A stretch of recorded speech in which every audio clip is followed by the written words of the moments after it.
Bonjour à tous et bienvenue sur Vélizy TV pour une nouvelle édition de votre journal hebdomadaire. Voici tout de suite les 5 titres de cette semaine. Nous vous emmènerons tout d'abord parcourir la fête de la science. Nous vous proposerons ensuite une visite privée de l'exposition robotique Pulps. Vous découvrirez après le tout nouveau complexe d'escape game de la ville.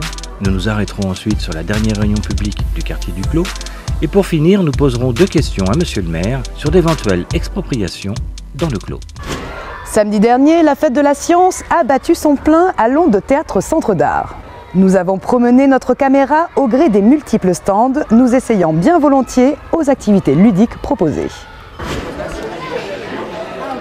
Alors on ne met pas sa main dedans, juste au-dessus.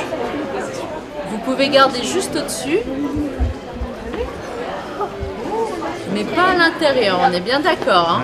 Moi j'ai des gants, vous avez vu? Hop, moi j'ai des gants. Hein. Attention, je vais en remettre.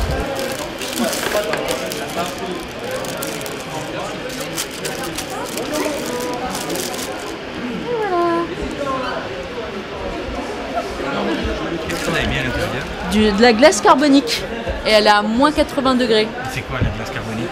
Eh ben c'est du gaz carbonique, CO2, qu'on a pris et en fait on a condensé tellement fort qu'elle est devenue glacée, comme l'eau. L'eau devient glacée à 0 degré, et bien le gaz carbonique lui devient solide, donc glacé à moins 80 degrés.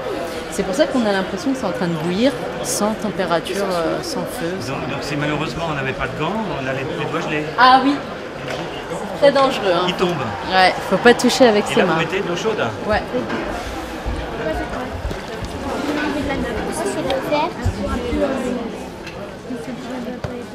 Le temps d'un après-midi, ce samedi 13 octobre, le Grand Théâtre de l'Onde s'est délesté de sa fonction prioritairement artistique pour accueillir l'édition 2018 de la Fête de la Science. Un rendez-vous qui accueille chaque année des centaines de Vélizyens et permet aussi bien de partager que d'échanger sur les sciences de façon divertissante. Particularité de cette année, il y a une conférence en fait sur l'archéologie et ça c'est une première puisque nous avions fait l'année dernière une conférence sur l'astronomie et j'ai eu pas mal de demandes sur comment on fait pour devenir archéologue, etc. Donc j'ai contacté une étudiante doctorante en archéologie médiévale qui va venir parler de son métier. Deuxième nouveauté, c'est on a changé de dôme.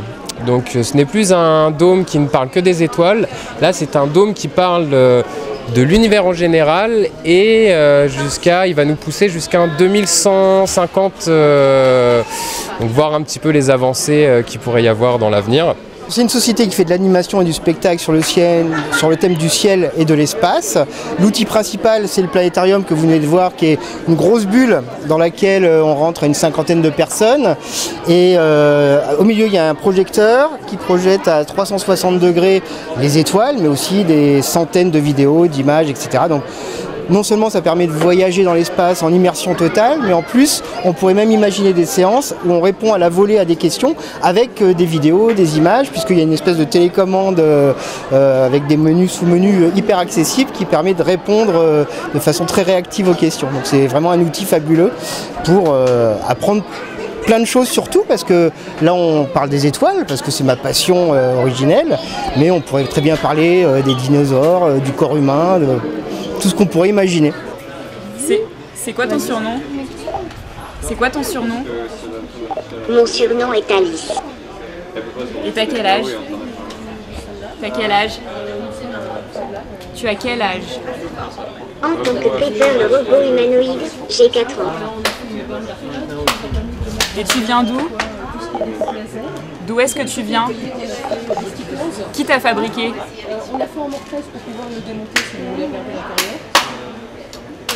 J'ai été conçue en France, à Paris.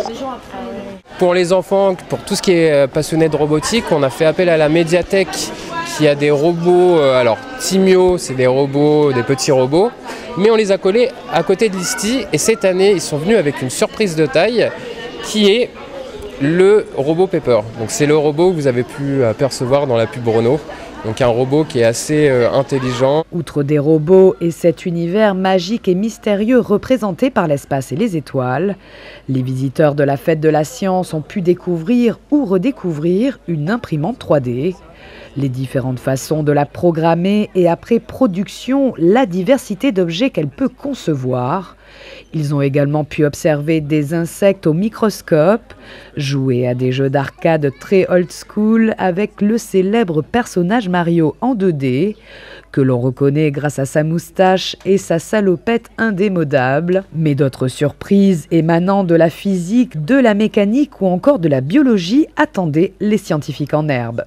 Aujourd'hui, on essaie de représenter un peu l'univers de Jules Verne. Donc là, on essaie de représenter les fonds marins, les océans et les réactions des volcans qui se passent au fond des océans et à la surface. Et là, plutôt de ce côté, on essaye de retrouver un peu tout ce qui était à l'époque des dinosaures et tout, des petites pierres précieuses, des petits fossiles, etc. qu'on vient chercher avec des loupes comme les archéologues et tout. Et derrière, vous pouvez voir plein d'illustrations d'animaux, de volcans, d'éruptions et voilà. L'Exploradome, c'est un musée associatif sur le thème des sciences. Donc on est à Vitry-sur-Seine. D'accord. Ça fait une dizaine d'années qu'on est là-bas. On a une exposition permanente. Donc c'est sur le thème des sciences en général. Donc on a de la physique, de la biologie, on travaille sur les mathématiques, tout plein de choses. Et donc ce qu'on essaie de faire, c'est d'aborder les sciences d'une manière un peu nouvelle. C'est-à-dire qu'on va essayer de faire participer les enfants ou les adultes. Donc ils vont faire leurs propres expériences avec nos machines. Et du coup, ils vont se sentir impliqués, ils vont vouloir découvrir, approfondir les différents concepts. Aujourd'hui, on a un thème sur la biologie. Donc on essaie de faire une petite initiation sur la biologie. Donc qu'est-ce qu'un insecte, quelles sont les différentes familles qui peuvent exister. Séduisant chaque année de plus en plus de personnes, avec par exemple 20 000 visiteurs recensés en 2018 dans la région Centre-Val de Loire. La Fête de la Science sera de retour à l'automne 2019 au courant du mois d'octobre. Depuis le 6 octobre et ce jusqu'au 3 novembre, l'exposition Robotic Pulps prend ses quartiers à la médiathèque de Vélizy. Passionnés de rétro-robots ou novices peuvent y découvrir de multiples représentations robotiques datant de la fin du 19e siècle et ce jusqu'aux années 50. A noter que ce samedi 20 octobre à 16h30 sera animée une visite guidée par l'éloquent Jean-Yves Fréburger, le commissaire de l'exposition. Tous les ans, depuis 2 ans, il y a des manifestations sur la robotique à la médiathèque de Vélizy-Villacoublay. Et donc cette année, les responsables se sont dit, pour changer un petit peu, d'avoir une option, une vision un peu différente, pourquoi ne pas parler des pulps et des robots. Donc la vision en fait des robots américaines, on va dire dans les années 30, 40, 50. Les Pulps, à la base, c'est donc un magazine populaire dont on a voulu descendre le prix au maximum pour qu'il soit accessible au plus grand nombre. Et donc on a trouvé un papier pas cher, de très mauvaise qualité, à base de pulpe de bois, très peu raffiné, donc pulp. Et donc on a appelé ces magazines Pulp. Ça a duré, donc ça a commencé à la fin du 19e, ça a vraiment bien marché des années 20 jusqu'aux années 40. Et puis après la guerre, en fait, pour des raisons de changement de société, de changement de coûts aussi de production, ça a commencé à décliner et les derniers pulps sont sortis dans les années 1953-54. Ils ont été remplacés par ce qu'on appelle les digest, c'est-à-dire des magazines de petit format, un peu supérieur aux poches. Le format a changé, il y a eu aussi l'apparition du livre de poche notamment, à partir des années 50. Là, ça a complètement changé la façon de lire les choses. Mais par contre, les idées, le visuel a perduré encore quelques années, en sachant qu'au niveau littéraire, c'est devenu aussi les textes sont devenus aussi plus intéressants, même s'il y en avait pas mal dans les pulps, mais c'était souvent quand même des textes faciles à lire. Il y a beaucoup de thématiques qui sont passées dans l'imaginaire collectif. Alors par exemple, pour Queen, l'album News of the World, par exemple, le groupe a fait appel à un illustrateur encore vivant de pulp, et donc ils ont reproduit une des couvertures de pulp qui est en vitrine dans l'exposition. Et donc, ils ont rajouté les membres du groupe. En fait, c'est un robot avec un visage vraiment particulier. Et dans la couverture du disque, il y a les membres du groupe qui sont dans la main du robot. Mais ça, c'est inspiré directement donc d'une couverture. Et de même, bon, les jeunes et puis les moins jeunes d'aujourd'hui connaissent tous Capitaine Flamme. Et en fait, ce sont des adaptations d'aventures qui sont parues dans des pulps, les aventures de Capitaine Futur. Voilà, c'est les Japonais qui ont repris ça dans les années 70. Et quand Capitaine Futur est arrivé en France, sur TF1, donc c'est devenu Capitaine Flamme. Et on retrouve aussi des références visuelles dans le dessin animé Futurama, par exemple. Bender, le robot, est directement inspiré d'un personnage d'illustration de pulp aussi, de comics aussi. Et on retrouve des ambiances dans Matrix. On retrouve aussi certains costumes de Star Trek, les premiers films, pareil sur des couvertures. Ça inspire aussi un jeu de Nintendo. Enfin bon, il y a plein de références qu'on n'imagine pas et qui proviennent de l'imaginaire visuel pulp en fait. Ça y est, la ville de Vélizy-Villacoublay dispose enfin d'un complexe escape game. Situé en face de Vélizy 2, juste au-dessus du magasin Truffaut et s'étendant sur une surface de pas moins de 500 mètres carrés, Glorious Escape propose aujourd'hui 4 salles. 7 seront en tout disponibles dès début 2019. Aujourd'hui, on propose effectivement donc 4 salles, donc 4 thèmes. Avec un thème western, la Django, un thème basé un peu sur les zombies, la Walking Dead, un autre thème basé sur les agents secrets dans un pays hispanique qui est la Révolution, et un dernier thème qui est les reliques de la mort, un peu inspiré effectivement du Seigneur des Anneaux et de Game of Thrones. Alors, un escape game, c'est quoi? C'est un mélange en fait entre le Cluedo et Fort Boyard. Vous devez donc récolter des indices pour résoudre des énigmes. Le but final de tout escape game, c'est bien sûr de sortir en 1 heure ou moins pour les plus forts d'entre vous. Voilà, c'est à peu près tout pour l'escape game. C'est assez simple, basique, mais effectivement, il y a quand même une multitude de choses, d'énigmes. Il y a de la magie, des passages secrets, voilà, tout ce qu'on aime, condensé effectivement en 1 heure de jeu. Alors les enfants sont la bienvenue à partir de 12 ans, mais accompagnés de parents. C'est pour ça qu'on privilégie effectivement le cadre familial. C'est plus réservé effectivement à 18, 65 ans, je dirais même qu'il n'y a pas d'âge au final, même 70 ans. Nous, ça arrive des fois qu'on ait des personnes, des retraités qui viennent et qui veulent jouer entre amis, et c'est avec grand plaisir qu'on les accueille et qui vraiment ils s'éclatent, ils passent un bon moment. Mais nos salles sont quand même plus faites à la base pour des adultes. Donc team building, enterrement de jeune fille, enterrement de vie de garçon, anniversaire. Alors aujourd'hui, on a 2 niveaux de difficulté différents. On a 2 salles qui sont 2 sur 5, donc la Django et les reliques de la mort, c'est pour ça qu'elles sont plus adaptées pour les familles, mais c'est pas pour autant que les personnes qui en ont déjà fait vont sortir facilement. Donc je le dis à chaque fois, il y a plein de personnes qui pensent que c'est trop facile, mais ça ne l'est absolument pas. Sans indice, je crains fortement que les personnes n'arrivent pas à sortir. Donc n'importe laquelle des salles, je dirais, est adaptée, si ce n'est la Walking Dead et la Révolution, qui est quand même plus difficile quand même en termes de difficulté. Alors au niveau des tarifs, on a 2 tarifications différentes, l'heure creuse et l'heure pleine. À titre indicatif, pour 6 personnes en heure creuse, vous êtes à 18 € et en heure pleine, vous êtes à 22 €. Les heures pleines sont effectivement donc tous les soirs à partir de 16 h et les week-ends. Et les heures creuses sont donc en semaine avant 16 h.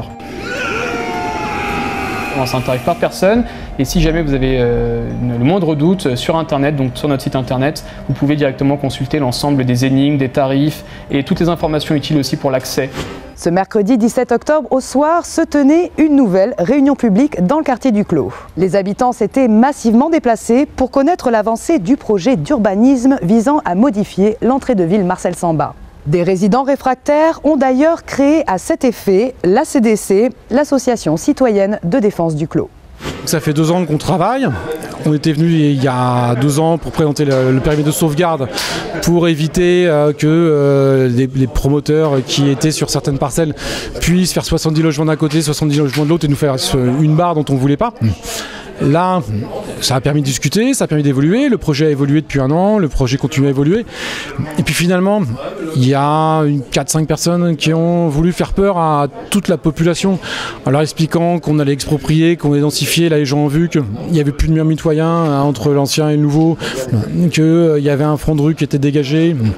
et que le projet a continué à avancer. Et finalement, quelque part, grâce à eux, la salle était blindée, au départ un peu tendue, puisque même moi, en écoutant leur dire en porte-à-porte, j'aurais pu signer la pétition.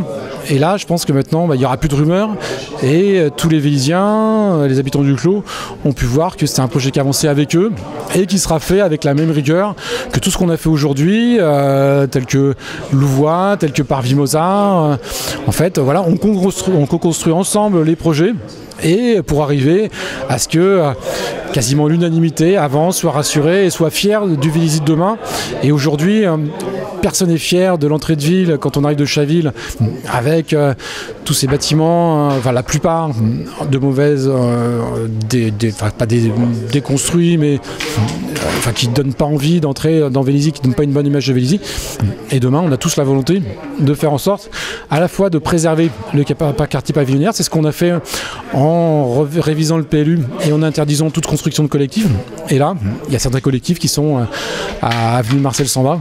Et là, le but, c'est de déconstruire tous ces bâtiments laissés à l'abandon pour pouvoir faire une entrée de ville et qui se fera de manière conjointe avec les propriétaires concernés et au bénéfice de tous les Vélisiens. Je suis terriblement déçu car je suis né, moi, ici, Vélisien, et dans le quartier du Clos, justement, et ce quartier qui a toujours été pavillonnaire. Mes parents et ma famille avaient le café du Clos. Donc je suis vraiment né dans ce café et quand je vois qu'aujourd'hui tout va être rasé, ça me fait franchement mal au cœur qu'il n'y ait plus aucun souvenir de l'entrée de ville de Vélizy pavillonnaire. Il faut que ce quartier reste pavillonnaire. Toutes les entrées de ville de Vélizy, partout où on arrive, ce sont des immeubles ou la zone industrielle. C'est bien, c'était l'idée de M. Wagner à l'époque, ok. Mais aujourd'hui, pourquoi continuer à faire des immeubles alors que le Clos, c'est le quartier pavillonnaire. Je trouve que c'est même fort pour le maire de défendre plutôt ce projet-là, de garder ce projet pavillonnaire, plutôt que de faire des immeubles qui cachent effectivement tout l'arrière du Clos où on ne verra plus jamais de maison. Les gens qui passent à Vélizy connaîtront que des immeubles. Ils rentrent par l'est, c'est des immeubles, par le nord, c'est des immeubles. Il n'y a plus aucune autre vue que des immeubles dans Vélizy. Le projet dit qu'il monte à 11,50 m, mais c'est complètement faux. Les projets sont à 14 ou 15 mètres avec le nombre de niveaux. C'est impossible que le projet fasse 11 mètres. Donc là, il faut savoir que le projet est bien trop par rapport à la perspective qu'on avait avant à l'entrée de ville. Si demain on vous monte un projet et on vous dit il n'y a pas un immeuble qui dépasse 11 mètres. Il faut voir, il faut effectivement revoir le projet. Je pense que un rez-de-chaussée avec un étage, ça suffirait amplement avec un toit pour garder l'esprit pavillonnaire. Dans le cadre de cette réunion publique, nous en avons profité d'avoir le maire Pascal Thévenot face à notre caméra pour l'interroger sur des rumeurs d'éventuelles expropriations dans le quartier du Clos. L'expropriation n'existe pas. Là, toujours les mêmes. Ils étaient une dizaine aujourd'hui. On voulait expliquer aux Véliziens qu'on préemptait en expropriant les gens. À chaque fois qu'on a préempté aujourd'hui 3 parcelles. Les 3 parcelles, pour que ça soit préempté, c'est un notaire qui nous consulte suite à une promesse de vente. Et à chaque fois, les 3, on a acheté au prix de la cession, plus les frais d'agence. Donc en fait, on n'a pas lésé le propriétaire et on a juste évité d'avoir un immeuble construit de manière individuelle et non concertée sur une parcelle. D'accord. Une personne m'a dit qu'il y avait aujourd'hui un problème qui passait devant un juge.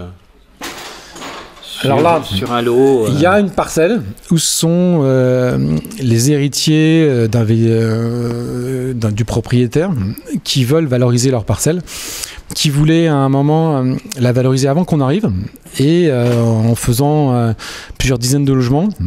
C'est pour ça qu'on a mis cette zone de sauvegarde, pour que ça ne puisse pas se faire de manière sauvage. Et aujourd'hui, ils avaient un prix à l'époque, mais pour construire énormément de logements. Et nous, on considère que la valeur du marché, contrairement à tout ce qui se vend aujourd'hui et qu'on a préempté au prix, n'est pas la bonne valeur. Donc ils n'étaient pas d'accord et ils sont allés voir le juge qui décidera, après visite, après concertation, de la vraie valeur, qui sera celle à laquelle on acquérira la parcelle. Pour ce week-end, si vous êtes dans les parages, n'hésitez pas à venir découvrir le tout nouveau parvis de la zone commerciale Mozart. Il s'est refait une jeunesse et sera inauguré à 15 h. Samedi également, de 15h30 à 17h, rencontre avec le roboticien Rodolphe Gélin qui animera la conférence Les robots parmi nous. Enfin, dimanche à 9h, ce sera la 28e édition de la Ronde de Vélizy. Les pages de ce journal se referment. Passez tous un agréable week-end et excellent début de vacances de la Toussaint.